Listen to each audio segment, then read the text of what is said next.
또 어떤 얘기 좀 들리죠? 네, 그리고 이제 이 자기 본인의 그 개인적인 이야기를 좀 간간히 쓰고 있는데요. 월스트리트에서 굉장히 부자들과 안락하게 밥을 먹으면서 그런 자기가 경쟁을 다 마치고 이제 모든 목표를 달성하고 나서 그 겪었던 그 편안함이 어느 순간에 굉장히 자기의 그 존재에 대해서 나는 이제 뭘 할 것인지 앞으로 과연 이 행복이라는 결과를 잡긴 잡았는데 과연 이게 진짜 행복한 것인지 이제 그동안 보통 뭐 미국의 월스트리트의 투자은행이나 이제 그런 데 있는 펀드 매니저들 중에 젊은 나이에 큰 돈을 벌고 일찍 은퇴해서 뭐 섬을 산다든가 평생 여행을 다닌다든가 이제 그런 삶을 사는 사람들이 많은데 아마 브루콜즈도 좀 그런 데서 오는 그 좀 불편함 그런 것들을 이 책에서 자기 그 개인의 체험을 중간에 소개를 하고 있습니다. 네. 너무 안락해서 그런 생각하는 거 아닌가? 너무 편해서 그럴 수도 있고 그래서 저도 그래서 처음에 이 책을 추천을 받았을 때 뭐 고달픈 경쟁을 안 하는 게 뭐 당연히 과연 젊은이들한테 야 경쟁은 좋은 것이야 라고 했을 때 그 친구들이 이렇게 경쟁이 고달픈데 그 친구들한테 이런 책이 어필할 수 있을지 좀 그런 고민이 좀 들긴 했었습니다. 근데 읽으면서 경쟁은 우리가 피할 수도 선택할 수도 있는 그런 것이 아니고 이미 우리의 일부분이고 그 자체가 자연의 한 부분이 아닌가. 되게 저도 학교 가서 강의를 하면서 느끼는 거는 이게 되게 이제 우리가 젊은 사람들에게 경쟁에 대해서 얘기할 때 저는 이런 예를 듭니다. 만일에 삼성그룹이 직원들을 뽑으면서 공개 경쟁 채용 시험을 안 한다. 그러면 어떤 결과가 빚어질까? 그럼 우리가 선택하는 것은 무엇일까? 그럼 당신은 정말 무엇을 원하나? 삼성그룹이 공채를 하고 방을 붙이고 그래야 우선 그런 직업이 있는 줄 우리가 알 수 있고 나도 거기 들어가기 위해서 플라이를 하고 할 텐데 만일에 공개 경쟁 채용을 안 하면 어떻게 하나? 그 삼성 직원들이 추천을 하나? 국회의원들이 전화를 하면 넣어주나? 뭐 사회 권력 있고 힘 있는 사람들이 삼성그룹에 부탁을 해서 다 그것만 받아준다. 공개 경쟁을 안 하고. 그럼 이 세상이 아름다워질까? 학생들의 반응이 궁금합니다. 학생들은 어떻게 반응하던가요? 뭐 당연히 제 학생들은 당연히 공개 경쟁을 선택하죠.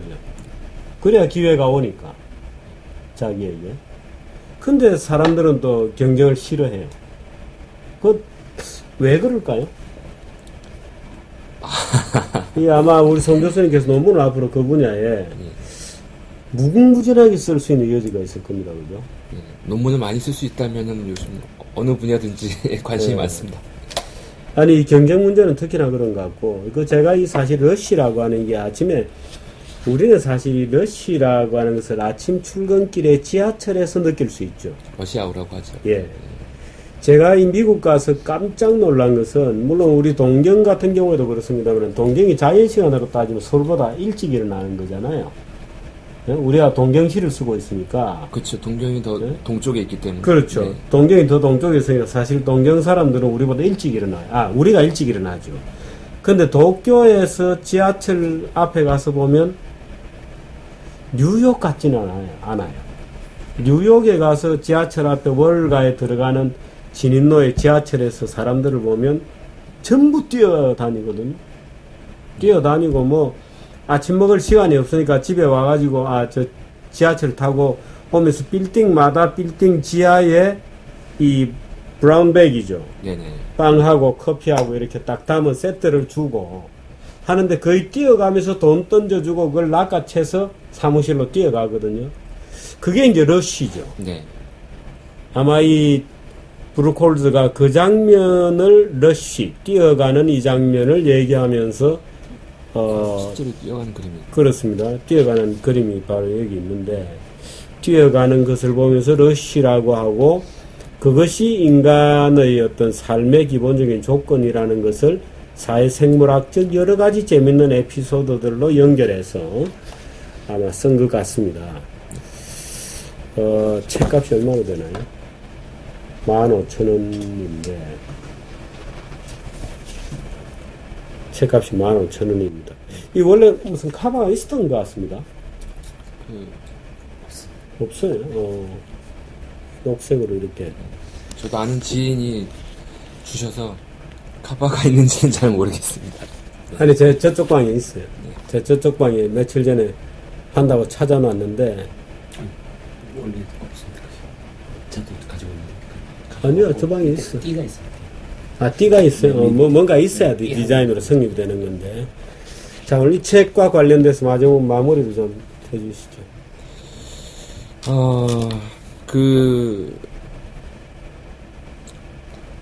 뭐 위원님께서도 말씀하셨고, 저도 사실 지금도 고민하고 있습니다만은, 어떻게 경쟁이, 뭐 자연의 한 부분인 게 사실이라고 해도, 사실 일반인들에게, 그래, 경쟁은 좋은 것이라고, 바람직하고, 경쟁을 즐겨라 라는 얘기를 하기가 참 쉽지가 않은 것 같습니다. 근데, 뭐, 궤변이겠습니다만은, 경쟁이 없으면은, 결국 모든 것을 똑같이 나눠 가는다는 것이고, 수험생들이 같은 점수를 받고, 모든 국민이 같은 직업을 갖고, 모든 사람들이 같은 집에 살고, 그러면 내가 남과 다른 것이 뭔지, 저 같은 경우에는 뭐, 제 이름은 송정석이기 때문에, 제 이름 말고 제가 과연 남과 다른 것이 뭔지, 나는 어디에 있는지, 그런 고민이 들 수 있을 것 같고, 그래서 결국 결론부터 말씀드리면, 경쟁이 없으면 모든 사람들이 천편일률적으로 똑같이 살고, 그러면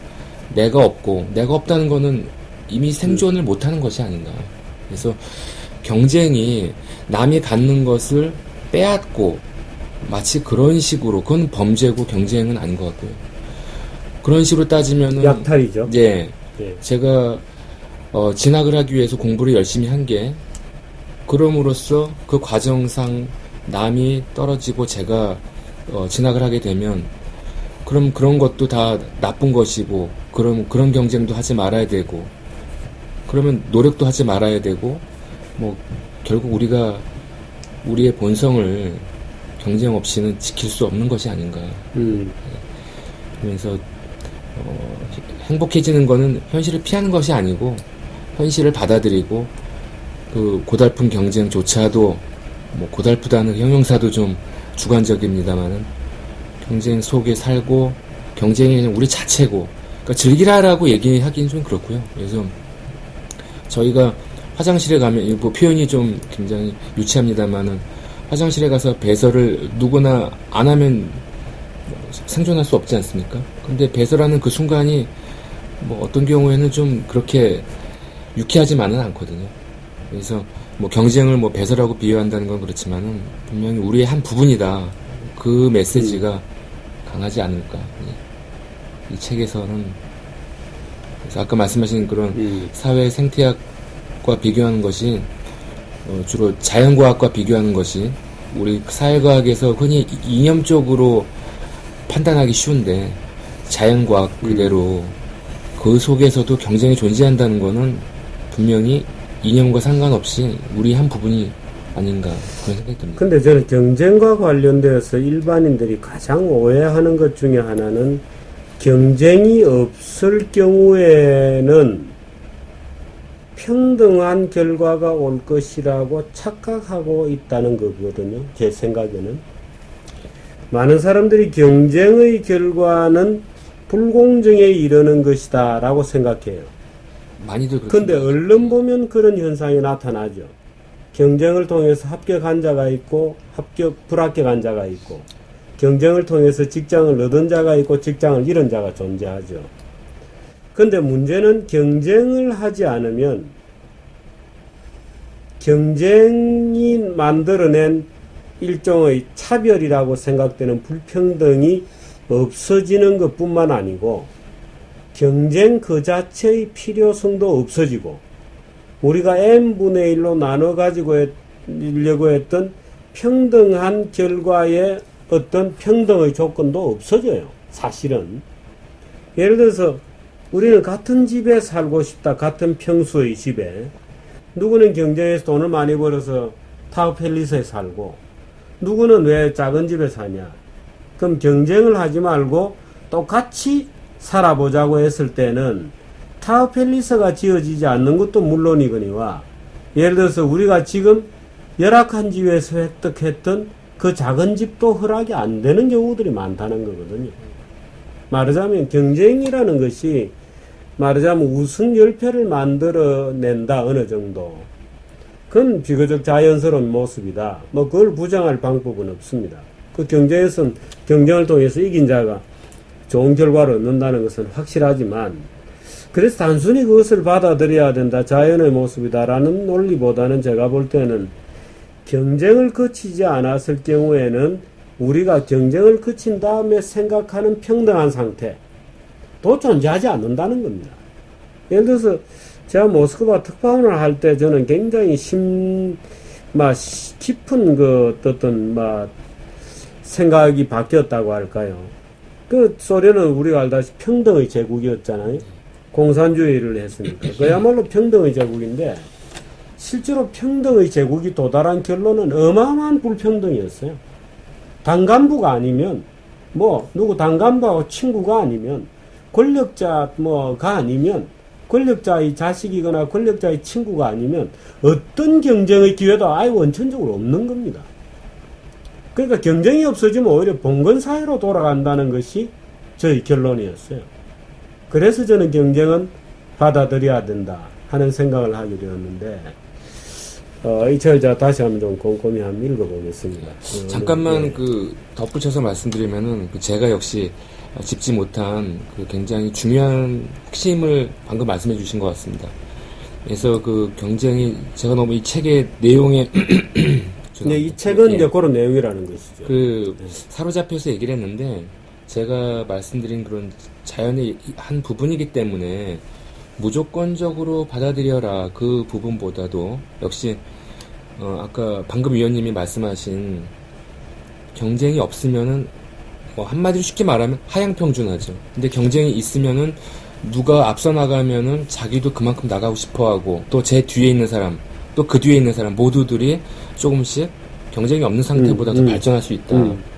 그래서 그 부분을 잘 말씀해 주신 것 같고 그래서 경쟁이 없는 삶을 제가 그런 에피소드가 뭐가 있나 했더니 미국인들이 인디안을 말살하는 이런 표현도 좀 어떻게 보면은 좀 과도한 표현이겠습니다만은 살리기 전에 있었죠. 네. 살리기 있었던 것은 분명하죠. 근데 직접적으로 사륙보다 더 무서웠던 건 제가 보기에 인디안 보호구역이라고 생각이 됩니다. 이 구역 안에서 먹는 것과 입는 것을 우리가 제공을 할 테니까 고달픈 문명사회에 나와서 차별받고 그렇게 살 바에는 이 보호구역, 인디안 보호구역 안에서 살아라. 그래서 그들이 행복해졌는가, 중간 과정을 건너뛰고 결과만 말씀드리면 마약에 빠지고 무기력하고 그래서 그런 인디안들 중에서 자기가 정말 진짜 먹고 사는 게 아니라 인간으로서 정말 생존하고 싶은 인디언들은 거기를 박차고 나와서 차별을 받더라도 밖의 사회에 나와서 백인들과 경쟁을 하고 그러면서 자기를 더 자극을 하고 발전을 하고 그러니까 그런 사람들이 다시 옛날 자기 고향에 돌아가 보니 아직도 거기에 인디안 보호구역에 살고 있던 자기 친구들은 마약을 해서 거기에 평균 수명이 굉장히 남자들 평균 수명 특히 있죠. 짧은 걸로 알고 있습니다. 그게 다른 문제가 아니라 자살이 많고 무기력하고 그 안에서 그래서 우리가 경쟁하는 것 자체가 움직이는 것 자체가 생존과 동일시 되는 부분인데 경쟁을 멈춘다는 거는 가만히 멈춰져 있는 상태에서 죽지 않을 만큼 먹고 물론 편안하겠지만 결국 인디안들이 말살됐다는 것도 이 책을 보면서 이 책에 나와 있지 않은 에피소드지만은 좀 생각이 났습니다. 예. 그러네요.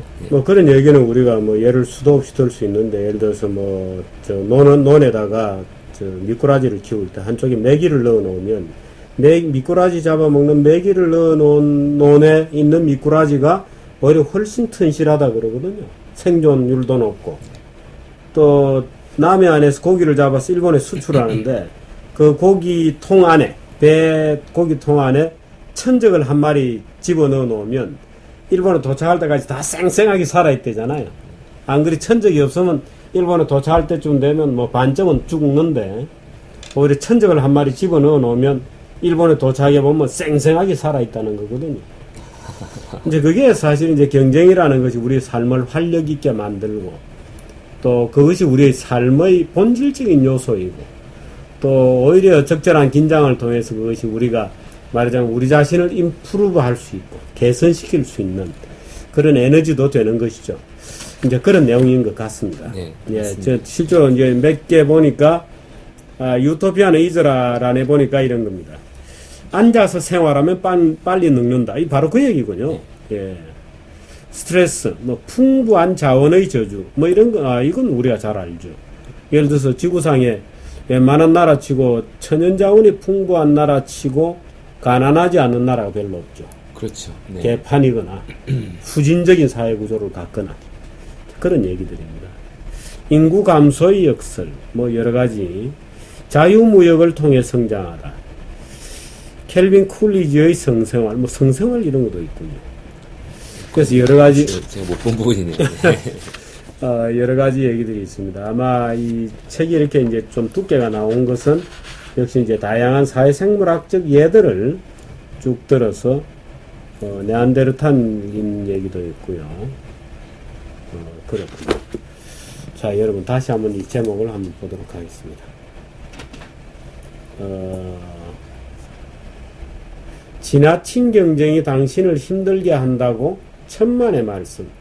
행복전도사들의 대책 없는 경쟁 혐오론에 대한 반박과 논쟁적 제언이다. 이렇게 되어 있습니다. 경쟁을 지지하고 찬성하고 경쟁을 이렇게 어프리시에이트하는 그런 책입니다. 책 제목은 러쉬. 여러분들도 한번 꼭 읽어보시기를 바랍니다. 자, 오늘 중앙대학교 송정석 경제학 교수님 모시고 원래 한국경제연구원에 좀 계셨죠? 네, 한국경제연구원에 2년 있었습니다. 아, 그밖에 안 계셨어요? 네네. 그전에는 그럼 어디 계셨어요? 그전에는 계속 공부하고 있었습니다. 공부를 오래 하셨고. 오래 했습니다. 네. 네. 날카로운 질문이셨습니다. 그게 대학교를 졸업하고도 네. 일정한 수준에 뭐 도달하지 못하면 석사 학위를 하게 된다는 거 아시죠?